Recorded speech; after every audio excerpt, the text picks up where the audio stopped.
Cette vidéo est la suite d'une vidéo précédente où on avait résolu les équations trigonométriques du type cos de x est égal à cos de a, où a était un réel fixé, mais aussi sinus x égale à sinus de a. L'objectif, c'est d'utiliser la vidéo précédente afin de résoudre un certain nombre d'équations trigonométriques qui sont écrites ici. Donc là, cosinus de x égale à 1,5, sinus de x égale à 1,5 et cosinus de x est égal à sinus x. Donc l'objectif, ce qu'on entend par résoudre, c'est trouver tous les x tels que cosinus de x égale à 1,5, sinus de x égale à 1,5, etc., etc. Et donc l'idée sous-jacente à toutes ces équations, c'est de se ramener à ce qu'on avait fait précédemment, c'est-à-dire une équation de type cos x égale cos a ou sinus x égale sinus a. Donc pour l'instant, on n'a pas encore cos x égale cos quelque chose, donc l'objectif c'est de faire apparaître du cos cos ou du sin sin, c'est ça l'objectif. Donc la question qu'il faut se poser, c'est comment est-ce qu'on peut traduire le second membre en fonction, ici, donc comme on a du cosinus à gauche, on aimerait en avoir à droite, donc comment on peut écrire ça sous la forme d'un cosinus. Donc pour ça, la première chose à savoir, à faire, c'est de se souvenir des valeurs remarquables du cercle trigonométrique. Donc quels sont les angles dont le cosinus, donc je rappelle que le cosinus c'est, si on a un certain angle, le projeté sur l'axe des abscisses, ça va être le cosinus de cet angle. Donc quelle est la mesure de l'angle dont le cosinus sur l'axe des abscisses va être 1,5? Donc cet angle, en fait, c'est pi sur 3. Alors au passage, quand je dis de l'angle, en fait, il n'y en a pas un seul, il y en a une infinité. Il y en a un autre, remarquable, qui est moins pi sur 3, qui est situé ici. Pourquoi faire ça? Typiquement parce que cette équation-là, cosinus de x est égal à 1,5, peut se réécrire du coup sous la forme cosinus de x, par exemple, est égal à cos pi sur 3. J'aurais pu mettre cos moins pi sur 3 aussi, quoi. Donc cette équation, c'est la même chose que, c'est équivalent à résoudre cos x égale cos pi sur 3. Et qu'une fois qu'on a fait ça, on s'est ramené finalement à ce qu'on avait fait à la vidéo précédente, c'est-à-dire résoudre cos x égale cos pi sur 3.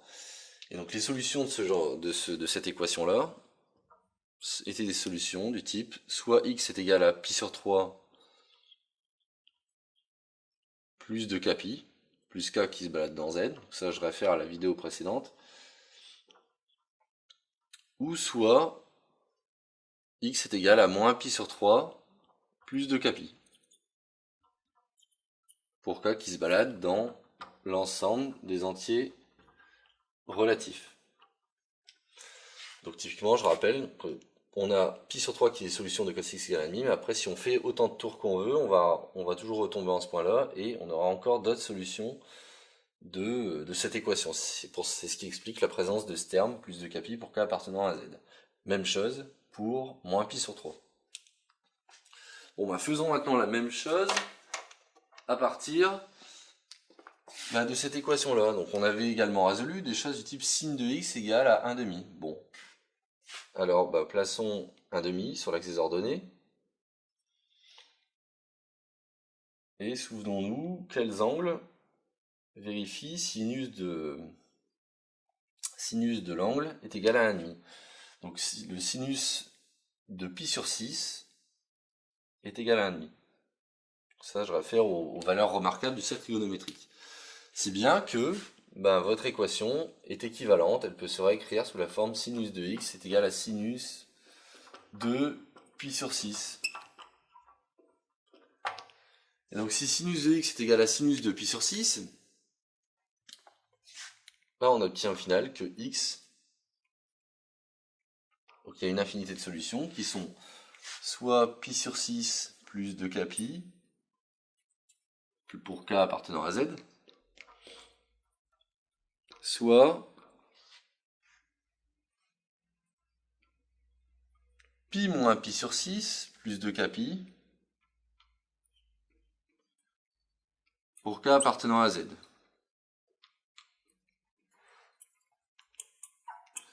Pi moins pi sur 6 étant cet angle-là, qui est bien également de sinus 1,5. Donc pi moins pi sur 6, c'est cet angle-là.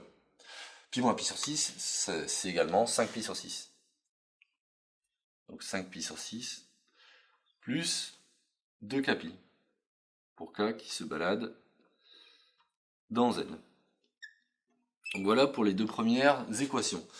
Alors maintenant la question se pose, comment est-ce qu'on s'y prend si jamais on a une équation qui mêle du cosinus et du sinus? L'idée sous-jacente, c'est toujours de se ramener à des équations du type cosinus égale cosinus ou sinus égale sinus.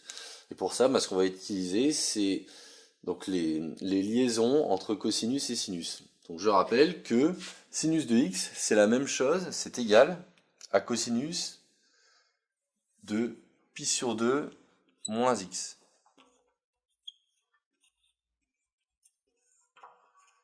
Si bien que cette équation-là serait écrite également sous la forme cosinus de x égale à cosinus de pi sur 2 moins x. Cosinus de x égale à cosinus de pi sur 2 moins x. Et là, on s'est à nouveau ramené à du cos A égale cos B. Et donc on peut reprendre la même démarche, c'est-à-dire que les solutions de ce genre d'équation, c'est x est égal à ça, donc x est égal à pi sur 2 moins x plus de kpi, donc là c'est l'équivalent de notre petit a, pi sur 2 moins x plus de kpi pour k appartenant à z.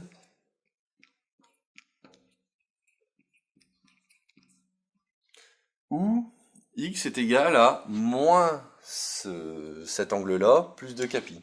Donc où x est égal à moins pi sur 2 moins x plus 2 kpi pour k qui appartient à z. Donc ça nous permet de déterminer au final les x, c'est-à-dire que soit d'un côté on va voir que 2x est égal à pi sur 2 plus de kpi, et donc là il s'agit de résoudre une équation de degré 1 en passant le x de l'autre côté. Donc on va obtenir deux possibilités, soit donc 2x est égal à pi sur 2 plus de kpi pour k appartenant à z.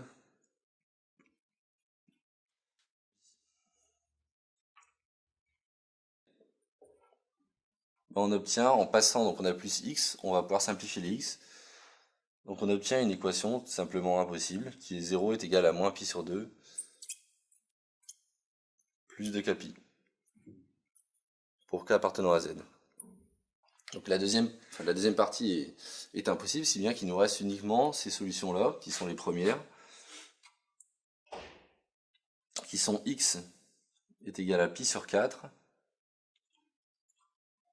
plus kpi, en divisant par 2 des deux côtés, pour k appartenant à z.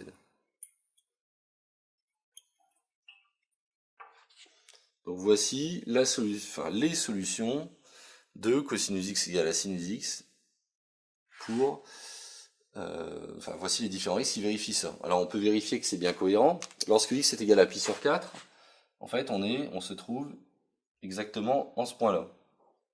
C'est-à-dire c'est cet angle-là.